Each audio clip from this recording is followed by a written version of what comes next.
SDV news కి స్వాగతం. ముందుగా ఈనాటి ముఖ్య అంశాలు. వైసీపీలో చేరిన మాజీ మంత్రి రావెల కండువా కప్పి పార్టీలోకి ఆహ్వానించిన సీఎం జగన్. పార్టీకి విధేయుడిగా ఉంటానన్న రావెల. గుణదల్లో ప్రారంభమైన నవదిన ప్రార్థనలు. మేరీమాత శతాబ్ది ఉత్సవాలను ఈ ఏడాది అత్యంత వైభవంగా నిర్వహిస్తున్నామన్న బిషప్ రాజారావు. పశ్చిమ నియోజకవర్గంలో కాపు కళ్యాణ మండపానికి స్థలం కేటాయింపుపై ఎమ్మెల్యేని ప్రశంసించిన కాపు సంఘం నేతలు. కళ్యాణ మండపం నిర్మాణం పూర్తయ్యే వరకు తమ వంతు సహకారం అందిస్తామని వెల్లడి.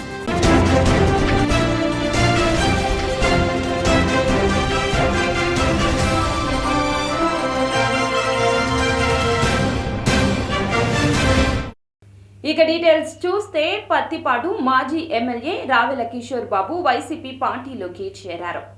తాడేపల్లి క్యాంపు కార్యాలయంలో సీఎం జగన్ సమక్షంలో రావెల వైసీపీ తీర్థం పుచ్చుకున్నారు. రావెలకు వైసీపీ కండువా కప్పిన సీఎం జగన్ ఆయనను పార్టీలోకి సాదరంగా ఆహ్వానించారు. ఈ సందర్భంగా రావెల మాట్లాడుతూ పార్టీ కోసం జగన్ ఏది చెబితే అది చేస్తానన్నారు. ఎప్పటికీ ఒక విధేయుడిగా ఉంటానన్నారు. రాష్ట్రంలో అంబేద్కర్ ఆశయాలు నెరవేర్చుతున్నది సీఎం జగన్ మాత్రమే అంటూ స్పష్టం చేశారు.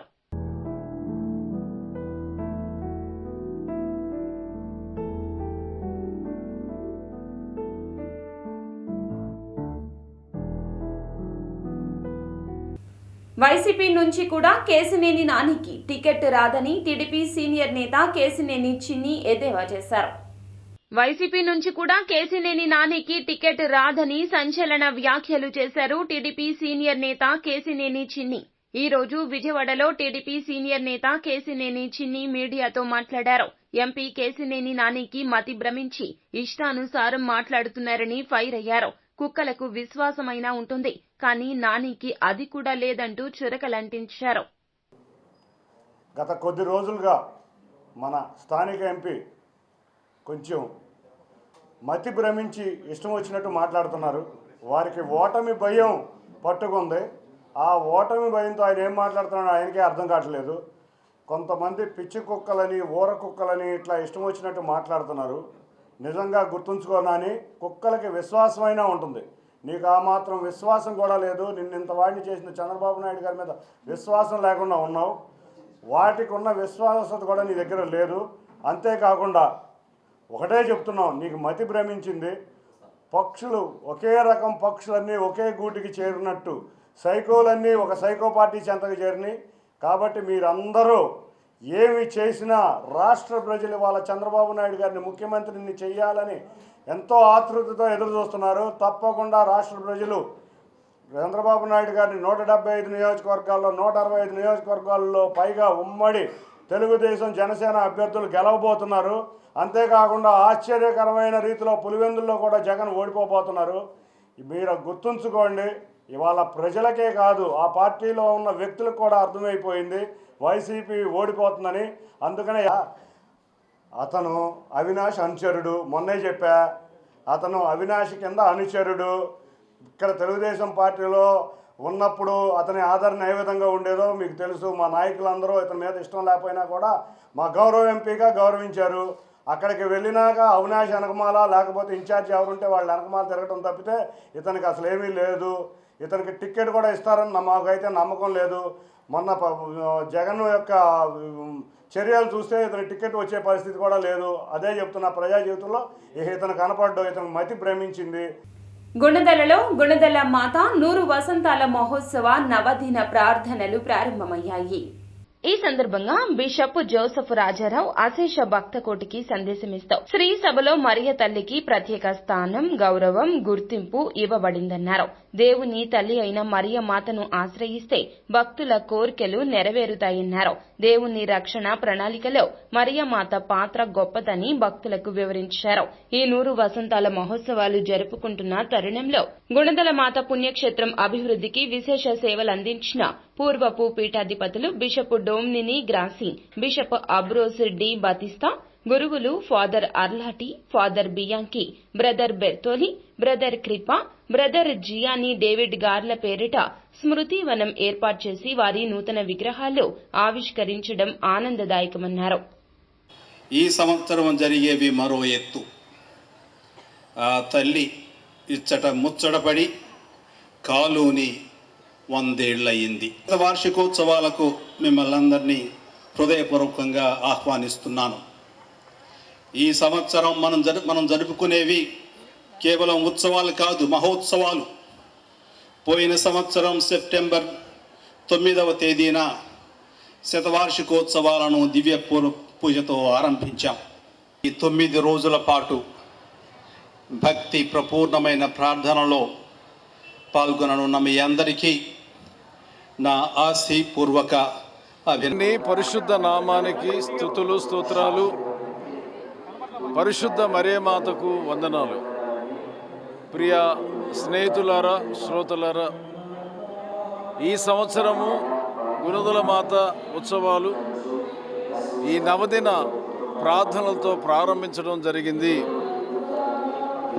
ఆనవాయితీగా జనవరి 31వ తారీఖు నాడు ఈ ఉత్సవాలు సిద్ధపాటు దినంగా ఈ రోజున జెండా ఆవిష్కరణ చేసి ప్రారంభిస్తారు. అయితే ఈ సంవత్సరానికి ఒక ప్రత్యేకత ఏమిటంటే, ఈ పండుగ ఏర్పాటు చేసి సుమారు 100 సంవత్సరాలు కనుక ఈ 100 వసంతాల లేక శతాబ్ది ఉత్సవాలను చాలా ఘనంగా చేసుకుంటూ ఉన్నాము. చాలామంది భక్తులు సామాజిక మతపరమైనటువంటి ఆంక్షలు ఏమీ లేకుండా కొత్తపేటలోని ఫంక్షన్ హాల్లో ఏర్పాటు చేసిన మీడియా సమావేశంలో వైసీపీ కార్పొరేటర్లు మాట్లాడారు. కొత్తపేటలోని ఒక ఫంక్షన్ హాల్లో ఏర్పాటు చేసిన మీడియా సమావేశంలో కార్పొరేటర్లు మహదేవ్ అప్పాజీరావు, ఎలకల చలపతిరావు, మైలవరపు రత్నకుమారి, మైలవరపు మాధురి లావణ్య, అత్తలూరి ఆది లక్ష్మీలు మాట్లాడుతూ కాపు కళ్యాణ మండపం కోసం పశ్చిమ ఎమ్మెల్యే వెల్లంపల్లి పెట్టిన ప్రతిపాదనను కౌన్సిల్ ఆమోదిస్తూ 480 గజాల స్థలాన్ని కేటాయిస్తూ తీర్మానించడం అభినందనీయమన్నారు. కాపు కళ్యాణ మండపం అనేది పశ్చిమ నియోజకవర్గంలోని కాపు సామాజిక వర్గ ప్రజల చిరకాల వాంఛ అని పేర్కొన్నారు. కులానికి ఒక స్వాతి థియేటర్ రోడ్లో అంటే క్రాంబే రోడ్లో కాపు కళ్యాణ మండపం నిర్మించుకోవడానికి ఒక ప్రతిపాదన ఆమోదించడం జరిగింది. ఈ ప్రతిపాదనని మన విజయవాడ వెస్ట్ ఎమ్మెల్యే గారు వెల్లంపల్లి శ్రీనివాసరావు గారు యొక్క సలహా సూచనలతో, ఆయన సహకారంతో మన ఆంధ్రప్రదేశ్ రాష్ట్ర ముఖ్యమంత్రి వైఎస్ జగన్మోహన్ రెడ్డి గారు ఇంతకుముందు ఒక 5-6 నెలల క్రితం జరిగిన లేబర్ కాలనీ గ్రౌండ్స్ మీటింగ్లో ఆయన ఇచ్చిన హామీ మేరకు నిన్న కౌన్సిల్ సమావేశంలో మాకు నుంచి కాపు నాయకులందరూ కూడా ఎంతోమంది నాయకుల దగ్గరికి, ఎన్నో పార్టీల నాయకుల దగ్గరికి, ఎమ్మెల్యేల దగ్గరికి తిరిగినా కూడా ఏ ఒక్కళ్ళు కూడా ఈరోజు వరకు కాపు సంఘీయులకి ఒక కళ్యాణ మండపాన్ని ఏర్పాటు చేయడంలో గతంలో అందరూ కూడా విఫలమయ్యారని మీ దృష్టికి తీసుకుంటున్నాం. అటువంటి ఈ పరిస్థితుల్లో నిన్న కౌన్సిల్ సమావేశంలో మన మంత్రివర్యులు, మాజీ మంత్రివర్యులు, ఎమ్మెల్యే గారైనటువంటి వెల్లంపల్లి శ్రీనివాస్ గారు ఒక ప్రతిపాదన పెట్టి స్వాతి రోడ్లో ఉన్నటువంటి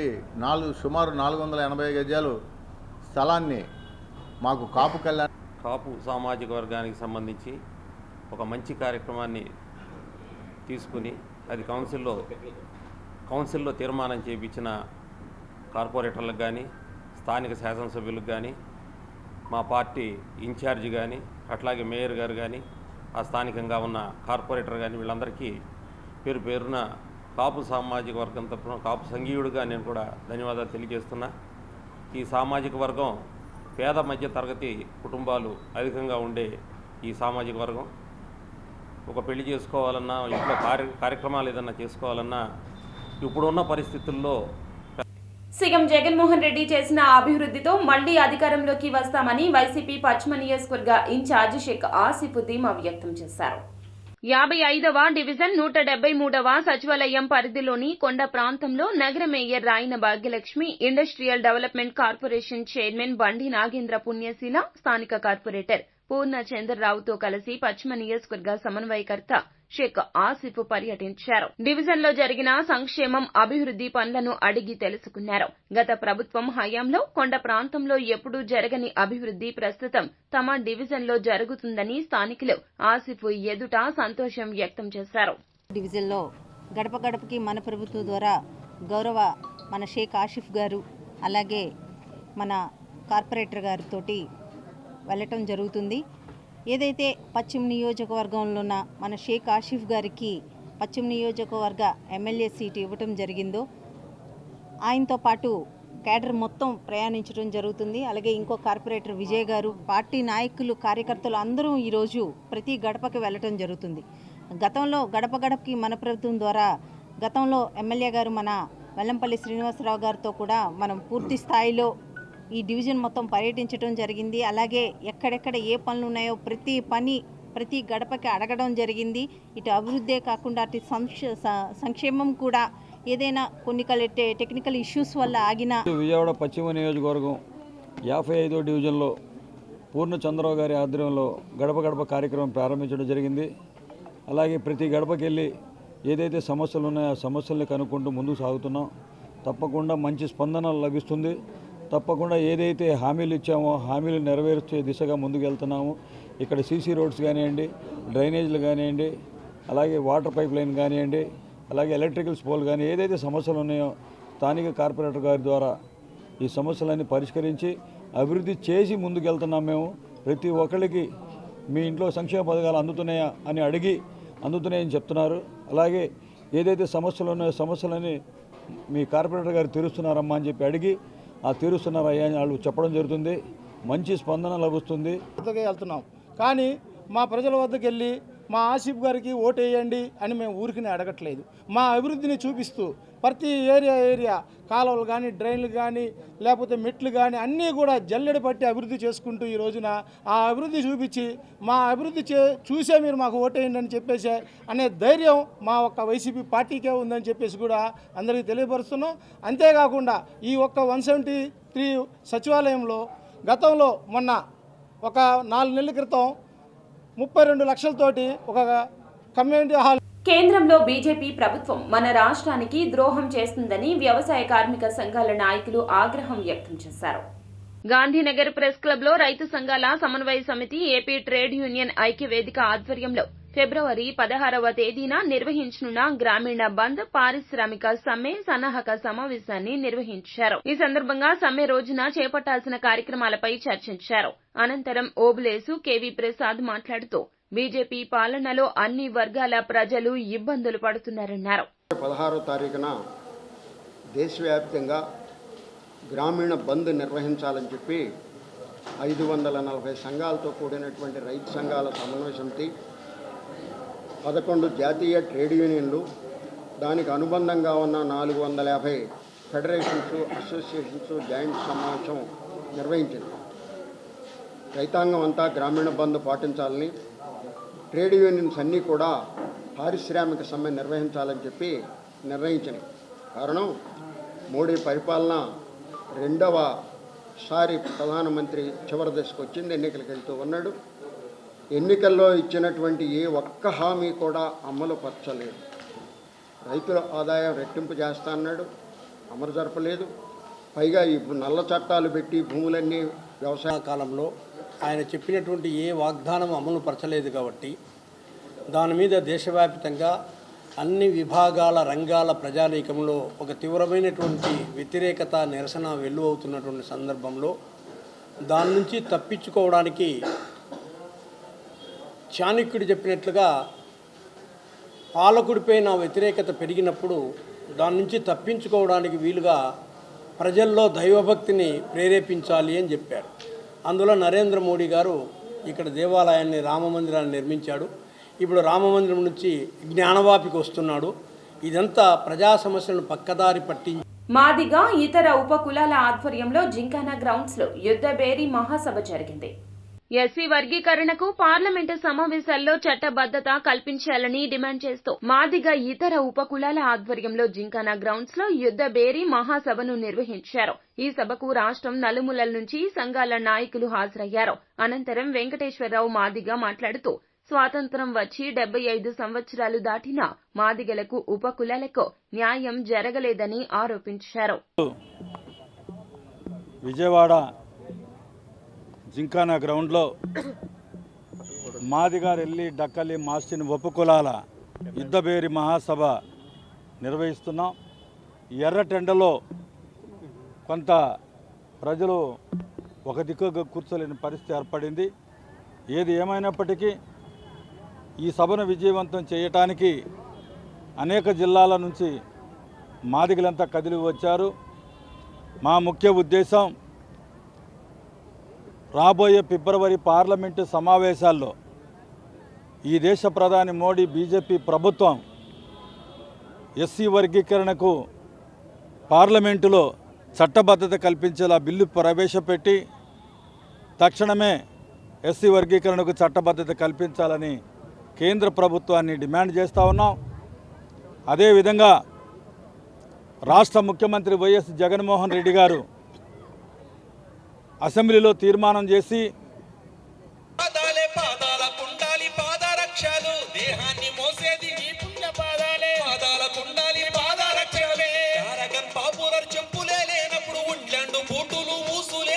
అక్రమ మైనింగ్ ను అడ్డుకోవడంలో అధికారులు విఫలం చెందారని సమతా సైనిక దళ రాష్ట్ర అధ్యక్షులు పాలేటి మహేశ్వరరావు అన్నారు. విజయవాడ ప్రెస్ క్లబ్ లో సమతా సైనిక దళ రాష్ట్ర అధ్యక్షులు పాలేటి మహేశ్వరరావు విలేకరులతో మాట్లాడారు. కొన్నాళ్లుగా వైకాపా ప్రజా ప్రతినిధుల కనుసన్నల్లో సుమారు 1000 ఎకరాల్లో 2500 కోట్ల సహజ వనరులను కొల్లగొట్టారన్నారు. వ్యవసాయ భూములను లాక్కొని అక్రమ మైనింగ్ కు పాల్పడ్డారని ఆరోపించారు. సాక్షాత్తు కొత్తూరు తాడేపల్లి వీఆర్ఓలే దగ్గరుండి మరీ అక్రమ మైనింగ్ కు సహకరిస్తున్నారన్నారు. ఎన్డీటీ ఆదేశాలను లెక్క చేయకుండా మైనింగ్ మాఫియాకు వత్తాసు పలుకుతో సహజ వనరులను కొల్లగొడుతున్నారంటూ మండిపడ్డారు. అందరికీ జేబీమండి. నా పేరు పిల్లి సురేంద్రబాబు. సమతా సైనిక దళ రాష్ట్ర ప్రధాన కార్యదర్శిగా పనిచేస్తున్నాను. అలాగే ఆర్మీలో 16 సంవత్సరాలు సర్వీస్ చేసి వచ్చాను. గత సంవత్సర కాలం నుంచి మరి మా టీం ఆధ్వర్యంలో కొత్తూరు తాడేపల్లి ఏరియాలో జరుగుతున్న అక్రమ మైనింగ్ మీద పోరాటం చేయడం జరిగింది. కానీ ఇప్పటి వరకు ఏ అధికారి కానివ్వండి, ఏ నాయకుడు కానీ దీని మీద స్పందించలేదు. ఈ రాష్ట్రంలో పాలన ఏ విధంగా ఉందంటే కోర్టులు కానివ్వండి, నేషనల్ గ్రీన్ ట్రిబ్యునల్ కానివ్వండి, వ్యవస్థలు కానివ్వండి, ఏ ఆర్డర్స్ ఇచ్చినా కానీ జగన్మోహన్ రెడ్డి గారు నాకు లెక్కలేదు, మీ చేతనైంది చేసుకోండి అనే విధంగా పాలన సాగిస్తున్నారు. ఎందుకనంటే 3 నెలల క్రితం మేము కలెక్టర్ని, సిపిని కలిసి సార్ అక్కడ జరుగుతుంది, చెక్ పోస్టులు ఏర్పాటు చేయండి అని సాక్ష్యాధారాలతో సహా చూపించినా కానీ పట్టించుకోలేదంటే దీని వెనకమాల కేవలం తలసేల రఘురామ్ గారు సంబంధించినవని వాళ్లే మమ్మల్ని బెదిరిస్తున్నారు. అలాగే బాపట్ల ఎంపీ నందిగం సురేష్ గారిది క్వారీ అని చెప్పి మమ్మల్ని బెదిరిస్తున్నారు. మేమేం చేయము అని చెప్పి రెవెన్యూ అధికారులు బహిరంగంగా చెప్తున్నారు. ఇంత ఘోరంగా ఇది ఒక్క బిట్ చూడండి. ఈ ఒక్క బిట్లోనే మీకు కనీసం ఒక 100 ఎకరం కనపడుతుంది. 100 ఎకరం. ఇంతకంటే ఘోరం ఇంకెక్కడైనా ఉందా రాష్ట్రంలో? 2500 కోట్లు అధికారుల దృష్టికి కాదండి, కోర్టే ఆదేశించింది. ఈ ఫోటోలు చూసి ఆశ్చర్యపడిపోయి ఇందులో వేల కోట్ల రూపాయల అక్రమమైన వెనక ప్రభుత్వంలో ఉన్న ఎమ్మెల్సీలు, ఎంపీలు వీళ్ళందరి పాత్ర ఉంది. దీని మీద సిబిఐ విచారణ జరపాలని కూడా చెప్పి మేము కోరుతున్నాం. ధన్యవాదాలు. ఏపీపీసీసీ చీఫ్ గా నియమితులైన వైఎస్ షర్మిలకు భద్రత తగ్గించారంటూ కాంగ్రెస్ నేతలు ఆందోళన వ్యక్తం చేశారు. షర్మిలకు భద్రత తగ్గించిన అంశాన్ని కాంగ్రెస్ పార్టీ వర్కింగ్ గ్రూప్ సభ్యులు Raghuveera Reddy, Congress AP working president Sunkara Padmasri social media ద్వారా డీజీపీ దృష్టికి తీసుకెళ్లారు. కాంగ్రెస్ కార్యకర్తలతో సమావేశాల కోసం షర్మిల రాష్ట్ర వ్యాప్తంగా విస్తృతంగా పర్యటిస్తున్నారని, కొన్ని చోట్ల ఉద్రిక్త పరిస్థితులు ఏర్పడుతున్నాయంటూ రఘువీర, సుంకర పద్మశ్రీ వివరించారు. ఇలాంటి పరిస్థితుల్లో తక్కువ భద్రతతో షర్మిల పర్యటనలు చేయటం ఏ మాత్రం క్షేమకరం కాదంటూ అభిప్రాయపడ్డారు. ప్రభుత్వ బడులలో ఐబీ విద్య అమలుకు ఒప్పందం కుదిరింది. రాష్ట్రంలో ఇంటర్నేషనల్ బాకలారియట్ సిలబస్ అమలు చేసేందుకు విద్యాశాఖతో ఐబీ అధికారులు ఒప్పందం చేసుకున్నారు. తాడేపల్లి క్యాంపు కార్యాలయంలో సీఎం జగన్ సమక్షంలో పాఠశాల విద్యాశాఖ ముఖ్య కార్యదర్శి Praveen Prakash, IB chief education officer doctor Anton Beguin ఒప్పంద పత్రాలు మార్చుకున్నారు. IB director general Olli Pekka Heinonen ఈ కార్యక్రమంలో జెనీవా నుంచి వర్చువల్ గా పాల్గొన్నారు. ఈ సందర్భంగా సీఎం జగన్ మాట్లాడుతూ ప్రభుత్వ విద్యారంగంలో ఐబీని భాగస్వామ్యం చేయటం గొప్ప సంతృప్తిని ఇస్తుందన్నారు.